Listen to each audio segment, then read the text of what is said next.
اعوذ باللہ من الشیطان الرجیم بسم اللہ الرحمن الرحیم سورہ انشرح۔ یہ قرآن پاک کی 94 نمبر سورہ ہے، مکی صورت ہے اور اس میں 8 آیتیں ہیں۔ اس کے پہلے ہی فقرے کو اس سورہ کا نام قرار دیا گیا ہے۔ پہلی آیت میں کہا گیا کہ اے نبی صلی اللہ علیہ وسلم، کیا ہم نے آپ صلی اللہ علیہ وسلم کے لیے آپ کا سینہ کھول نہیں دیا، یعنی آپ کو ذہنی الجھن و پریشانی سے دور کر کے مطمئن نہیں کر دیا، اور کیا حوصلہ نہیں عطا کیا کہ آپ حق کی خاطر ساری دنیا سے ٹکر لینے کے لیے کھڑے ہو گئے ہیں۔ دوسری آیت میں کہا گیا کہ آپ صلی اللہ علیہ وسلم پر سے وہ بھاری ذمہ داری کا بوجھ اتار دیا جس بوجھ نے آپ صلی اللہ علیہ وسلم کی کمر توڑ دی تھی۔ نبی صلی اللہ علیہ وسلم کی حساس طبیعت اپنی قوم کی جاہلیت کو دیکھ کر بہت بوجھل ہو رہی تھی کہ آپ کے سامنے بت پوجے جا رہے تھے، اخلاقی پستیاں، اخلاقی گندگیاں، بے حیائی پھیلی ہوئی تھی، معاشرے میں ہر طرف بگاڑ ہی بگاڑ تھا اور اس بگاڑ کو دور کرنے کی کوئی صورت نظر نہیں آتی تھی۔ یہ فکر آپ کی کمر کو دوہرا کیے جا رہی تھی، جس کا بارے گراں اللہ تعالیٰ نے ہدایت کا سرچشمہ آپ کو دکھایا، راستہ دکھایا اور آپ کو اس ساری مصیبت سے نکال لیا اور اس بوجھ کو اتار دیا۔ آیت 4 میں کہا گیا وَرَفَعْنَا لَكَ ذِكْرَكَ، اور ہم نے آپ صلی اللہ علیہ وسلم کا ذکر بلند کیا۔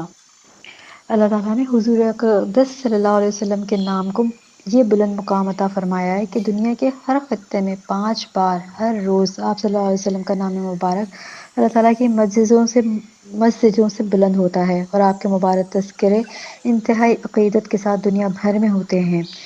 یہ بات اس وقت کہی جا رہی ہے کہ جب کوئی شخص یہ سوچ بھی نہ سکتا تھا کہ جس شخص کے ساتھ گنتی کے چند لوگ ہیں وہ بھی صرف شہر مکہ میں،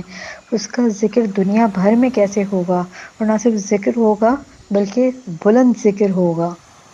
آیت 5 اور 6 میں کہا جا رہا ہے فَإِنَّ مَعَ الْعُسْرِ يُسْرًا، بس یقیناً مشکل کے ساتھ آسانی ہے۔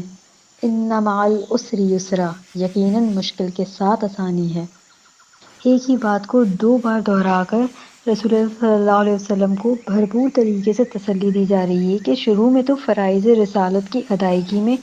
جو بھی مشکلات درپیش آ رہی ہیں وہ عنقریب آسانیوں میں بدل جائیں گی، اور عام انسانوں کے لیے یہ قاعدہ بتا دیا گیا کہ دنیا میں جو بھی مشکلات پیش آتی ہیں تو یہ بھی سمجھ لینا چاہیے کہ اس کے بعد آسانی کا وقت بھی آئے گا۔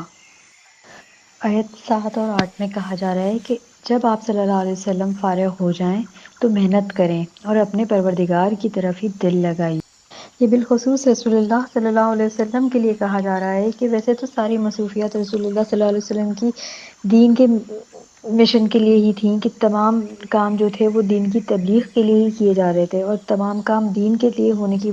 وجہ سے بذات خود عبادت کا درجہ رکھتے ہیں، مگر پھر بھی کہا جا رہا ہے کہ تبلیغ کے مشن سے فراغت ہونے کے بعد رجوع کریں رب کریم کی طرف، تہجد میں رکوع سجود کریں اور زبان سے ذکر باری تعالیٰ کریں، یعنی کاموں سے فراغت کے بعد خالصتاً اللہ تعالیٰ کے لیے وقت نکالیں اور اپنے آپ کو اللہ تعالیٰ کے لیے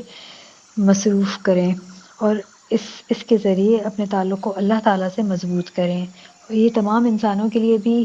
راہ ہدایت ہے کہ دنیا کے سارے کاموں کے ساتھ ساتھ جو ہے اپنے آپ کو خالصتاً اللہ تعالیٰ کے لیے وقت نکالیں اور اپنے آپ کو اپنا تعلق اپنے رب کے ساتھ مضبوط کریں۔ وآخر دعوانا ان الحمد للہ رب العالمین۔